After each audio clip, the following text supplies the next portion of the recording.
Dən izləyənlər artıq bilir ki, studiyada mən tək olmayacağım. Çünki tanınmış bəstəkar, əməkdar incəsənət xadimi Eldar Mansurov qonağımızdır. Sabahınız xeyir Eldar müəllim. Necəsiz? Xoş gəlmişsiniz studiyamıza. Sağ olun. Özünüzü necə hiss eləyirsiniz? Səhər adam həmişə özünü gümrah hiss eləyir. Mən də çalışıram ki, hamı kimi mən də özümü gümrah hiss eləyim. Belə. Eldar müəllim, çoxdandır televiziya məkanlarında sizi görə bilmirik. Bu nə ilə əlaqədardır? İşləriniz mi çoxdur, yoxsa necə? Həm iş çoxdur, həm də ki, açıqdır sizə, indi adam var, məsələn, doğrudan xoşlayır televiziyalar gezsin, bu kanaldan çıxır, o kanala gedir, bu verilişdən çıxır, o bir kanala verilişə. Mən açığı bir bazı o qədər də çox xoşlamıram bunu. Həm belə mənə gəlir ki, maşallah o qədər cavanlarımız var ki, televiziyaya çıxansın. Yəni, mən o qədər də çıxmasam, belə də böyük itki olmaz. İkincisi də ki, həm yaradıcılıq işləri var, həm də ki, yəni ki, tədbirli işlər var. Yəni, onlar da biraz baş qarışıqdır. Nə yaradıcılıq işləriniz var Eldar müəllim? Yaradıcılıq işləri ondan ibarətdir ki, məsələn, bu yaxınlarda deməli bir simfonik rəqslər tutardım, yəni belə biraz silsilə elədim. İndi yeni də deməli əsərlərində fikirləşirəm üzərində işləmək, yəni simfonik orkestr üçün. Çünki ara sıra istəyirəm indi bu biraz simfonik əsərlərin bir balaca hamısını düzəldim, sahmana götürüm gəlim və mənə gəlir ki, bir günlər bizim xalqımıza, cəmaatımıza maraqlı olan Eldar Mansurov mahnılarını eşitibləmişəm. Bəlkə maraqlı oldu onlara, bəlkə Eldar Mansurov simfonik musiqisini də dinləsinlər. Yəni, bu musiqini istəyərdim ki, göstərim xalqımıza, cəmaatımıza bu cürə. Yəni, belə bir əsərlərin üstündə işləyirəm indi. İnşallah, Eldar müəllim. Bildiyimizə görə bu yaxınlarda Azərbaycan Respublikasının Prezidenti İlham Əliyev tanınmış tarzan xalq artisti Bəhram Mansurovun 100 illiyinin keçirilməsi ilə əlaqədar sərəncam imzalayıb, silsilə tədbirlərin keçirilməsi üzrə sərəncam imzalayıb. Bu tədbirlərdə nələr nəzərdə tutulub? Necə keçiriləcək ümumiyyətlə? Mən belə onu ki, mən çox minnətdaram prezidentimizə ki, belə bir sərəncama qol çəkib. Doğrudan bu, mənim üçün iki tərəfli doğrudan böylə bir fəxirdir ki, həm mənim atamdır Bəhram Mansurov, həm də ki, Azərbaycanın görkəmli musiqiçisidir. Yəni, atamın 100 illiyini beləcə doğrudan belə qəşəng tədbirlərlə qeyd eləmək, yəni ki, prezidentimizin sərəncamı ilə olacaq.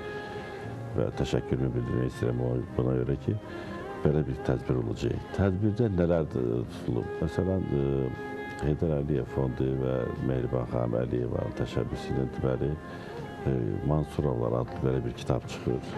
Yəni, belə bir kitabın olması nə ilə bağlıdır? Müəllifi bir növ demək olar ki, mənəm o kitabın. Kitab belə bir şeydən ibarətdir ki, yəni 3 hissədən ibarətdir. Bir növ onu deyə bilərəm ki, 3 kitab bir yerdədir. Mən vaxtı ki, atamın xatırlar kitabını toplamışam, babamın xatırlar kitabını toplamışam və nəslimizin şəcərəsi yazmışam. Yəni, bu 3 kitab bir yerdədir. Şəcərədən başlanan babamın xatırları və Bəhram Mansurov xatırları, musiqi haqqında, musiqiçilər haqqında, ümumiyyətlə həyat haqqında belə bir şey kitab çıxır. Çox belə nəfis şəkildə belə bir kitab çıxır ortaya. Bəs Eldar müəllim, konsert proqramları? Konsert proqramları da var burada qızım. Konsert proqramları ondan ibarətdir ki, Mədəniyyət Nazirliyinə tapşırılıb bu məsələ. Mədəniyyət Nazirliyində deməli bu tədbiri Muğam mərkəzində keçirilməsi nəzərdə tutulur fevral ayının 12-sində. İnşallah. İndi açığı biraz hazırlıq gedir bu işlərə, çünki bir aydan daha az qalıb belə bir tədbirin keçirilməsinə. Düzünü deyim sizə, vaxt azaldıqca bir balaca mən də daha çox narahat oluram, yəni ki, yaşlar açılır, yəni ki, iş o qədər çoxdur ki, bunların hamısını çatdırma məsələsi var.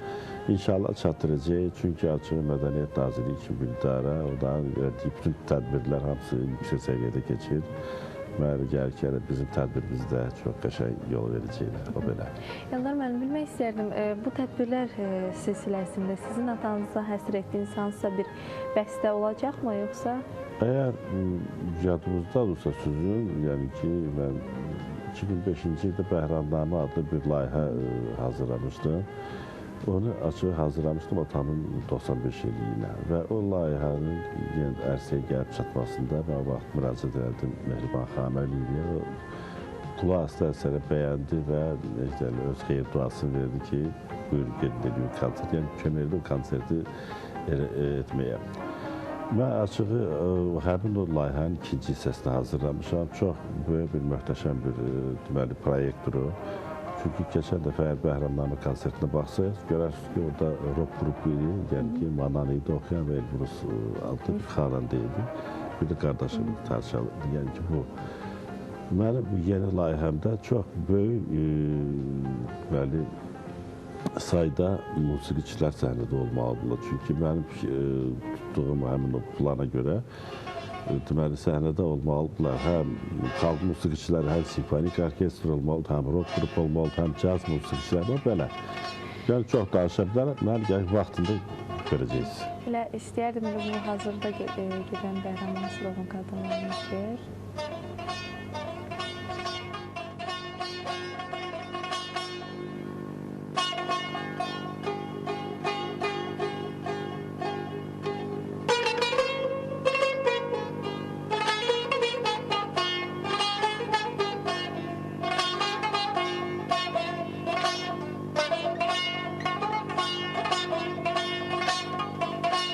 Çox maraqlıdır da mənim. Atanızı necə xatırlayırsınız? Necə insan olub? Bu görüntülər 85-ci ildə aprel ayında çəkilib. Bu qara ağ görüntülər isə 63-cü ilin çəkilişlərdir.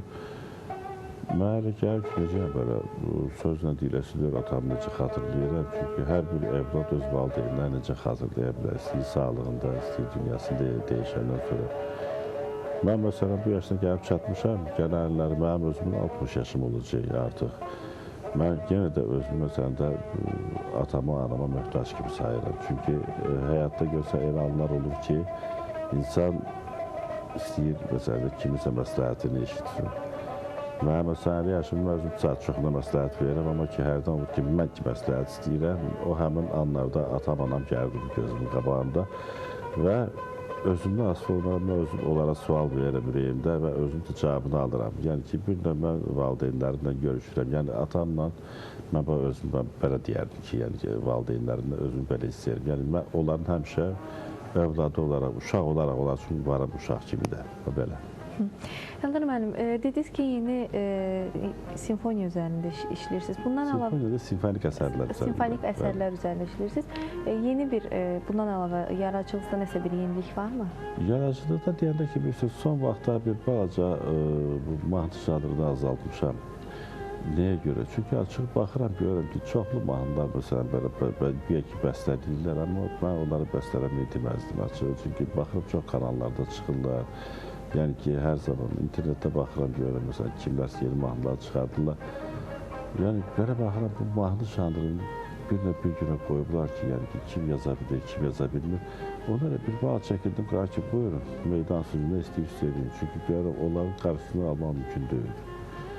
Mən amma, məsələn, özüm yazıram, məsələn, öz musiqilərini, müəyyən müğənnilər var, mən onlarla işləyirəm. Bu, Mübariz Tağıyev, Gülyalçı Rızazantadır, İlhamə Qasımovadır. Məsələn, belə Bananadır. Bu müğənnilərlə hər zaman işləmişəm, çalışmışam. Brilliant xanım Dadaşova.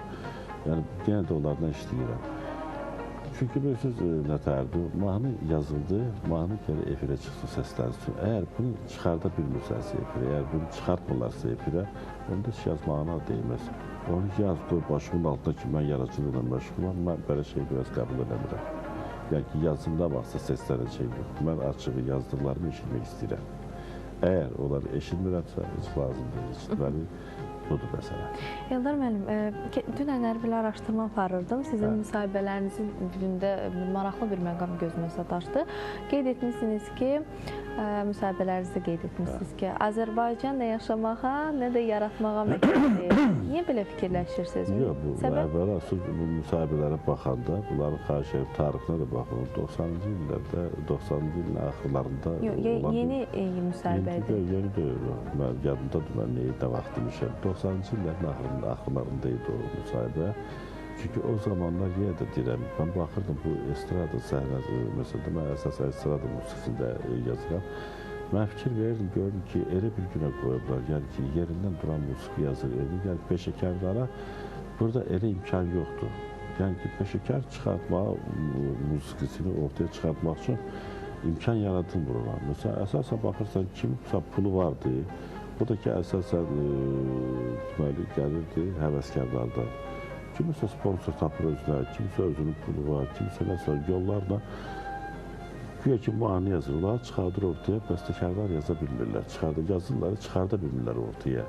Hər hansı bir kanala gedəndə gəlsən başlayla pul oxumağa ki, filan qədər pul verməlisin ki, sizin musiqini səsləndirməyə. Onda Tofiq Quliyev zat da sağ olsaydı, bunlardan da pul alaydılar da, belə çıxır da.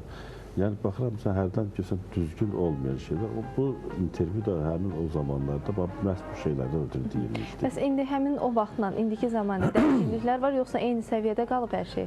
İndi bir istətərdir, mən deyərdim ki, indi bir növ süstlük dövrü gedir indi. Yəni ki, indi ümumən deyənib musiqidə belə baxanda müəyyən inkişaf, yəni estrada janrından danışıram. Fikir verirsinizsə, estrada janrında yazan bəstəkarlar əsasən efirdə yoxdular. Ona görə ki, yazmırlar. Ona görə ki, onların musiqiləri vermirlər efirdə. Lap, məsələn, nə vaxtsa yazılmış musiqiləri də bu günləri səsləndirmirlər. Hər dəfə təzə bir şey axtarırlar. Təzəni də yazanlar təzə deyil. Məsələn, bir-iki müğənni yanıma gəlmişdi. Məsələn, mənim tanımış müğənnilərdir. Məndən musiqi istəyəndə müxtəlif musiqilər qoyarım, onlar üçün qulaq asırlar. Bir gördüm, tükləri bir zordur ki, bu sizin musiqidir, mən bunu eşitmişəm filan kəsdə, mən bunu eşitmişəm filan kəsdə, yəni bugünkü özlərini gənc bəstəkar sayanlar. Yəni ki, bugünkülər əsasən oradan-buradan götürürlər, yapışdırırlar, deyirlər ki, bu bizim musiqidir. Yəni, belə bir şeylər. Baxıram, onu görəm ki, bunlarla ancaq telekanallar mübarizə eləməlidir. Buraxanda, mənə gəlir ki, bədii şuralar olmalıdır. Əgər müsahibələrə baxmışsınızsa, müsahibələrdə bədii şuranın olmağında tərəfdarıyım. Bunu dəfələrdən demişəm mən.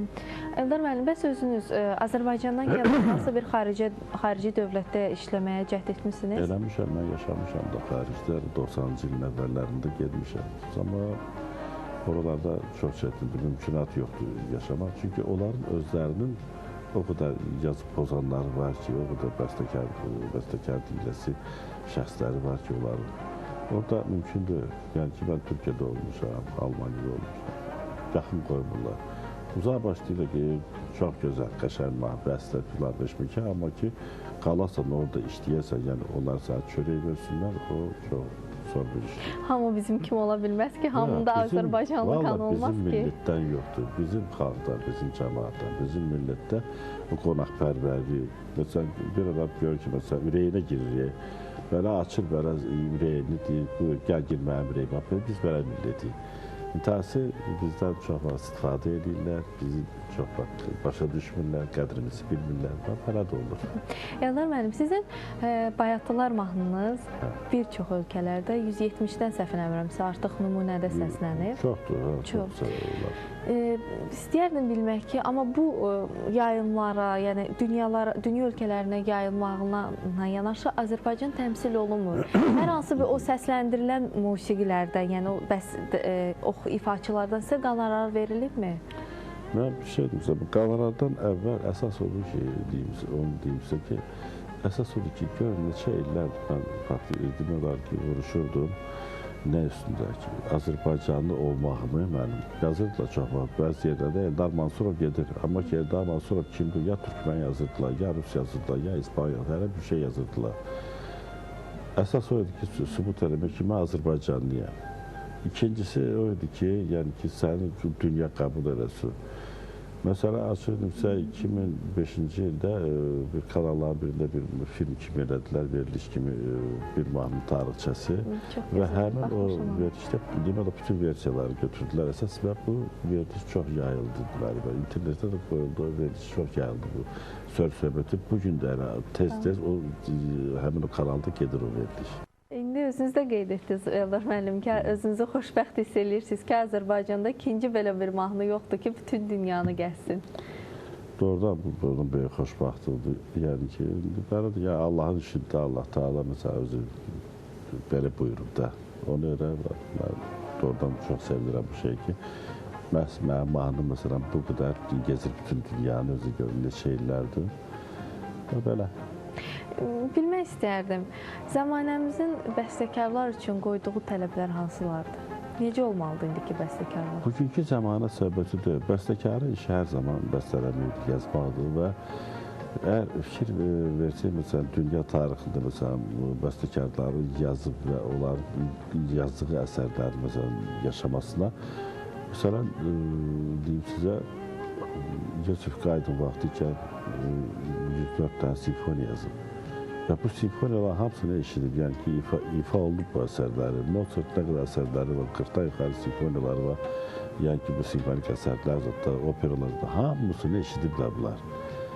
Bugünkü gündə, yəni ki, belə baxanda cəmaatın, insanların vaxtı azdır, yəni ki, məhduddur. Onlar çalışırlar, məsələn, az müddətdə çox şeyə qulaq asırlar. Çox şeydə bütövlüklə qulaq asırlar, hissə xırda-xırda qulaq asırlar və hər şeydən görsə yarımçıq olurlar. Mən, məsələn, istəyərdim ki, məsələn, bəstəkarlar üçün elə bir, məsələn, imkan olsun ki, yazdıqları hər əsəri eşidə bilsinlər. Yəni, bəstəkar onda da, məsələn, yetişir ki, yazır, məsələn, mən, məsələn, yazıram, mənə elə gəl ki, doğrudan bu çox gözəl bir əsərdir, amma ki, eşitməmişəm, məsələn, kağızda eşidirəm, belə də amma yox. Bir də var ki, əyani surətdə bunu eşidəndə, sabahlar, məsələn, görsə hər hansı bir səhvləri, sabahları səhv eləmirsən. Və bu bəstəkarlar üçün bu lazımdır. Və bəstəkarlarımıza böyük bir auditoriya lazımdır. Çünki bu yazılan əsərlər, bəstələnən əsərlər kim üçün yazırlar? Özləri üçün yazmırlar, cəmaat üçün, xalqımız üçün yazır. Yəni, elə bir şey eləmə yazmalıdırlar ki, cəmaat hər zaman bu musiqilərə dönsün, qulaq assın. Məsələn, necə ki, Fikrət Əmirovun musiqisi, Qara Qarayev musiqisi, bu musiqiləri sevirlər. Çox sağ olun Elnar müəllim, təşəkkür edirəm. Mən bu 20-25 dəqiqənin necə gəlib keçdiyini heç özüm də hiss eləmədim. Gələn dəfə biraz çox çağırın, mən çox oturardım. İnşallah, inşallah vaxt bizə qismət olsun. Biz sizinlə birlikdə oturaq, daha geniş mövzularda söhbət eləyək. Təşəkkür edirik ki, gəldiniz. Sağ olun, vaxtınızı bizim üçün ayırdınız. İstərdik tamaşalım Azərbaycan tamaşaçıları üçün öz arzularınızı bildirərdiniz. Ümumiyyətlə, bütün Azərbaycan xalqı üçün. Səhər, salam Azərbaycan verir, yəni ki, səhər açılmasıdır. Səhər açılmasındakı yeni gündür. Yeni günü həmişə xoş, üzü gülər, həmişə keyfimiz kök, cibimizdə pulumuz, xoşbəxt, sağlam onu keçirəsiniz. Səhəriniz elə açılsın həmişə. Hamıza bunu arzu edirəm mən. Çox sağ olun, biz də sizə can sağlığı arzu edirik ki, daha gözəl musiqilər yazasınız. Azərbaycanı daha bundan böyük arenada təmsil eləyəsiniz. Amin, inşallah. İnşallah, təşəkkür edirəm. Mən sizə, əziz tamaşaçılar, bugünlük bu qədər deyirəm. İnşallah sabah görüşənə dək özünüzdən müğayət olun. Allah amanında.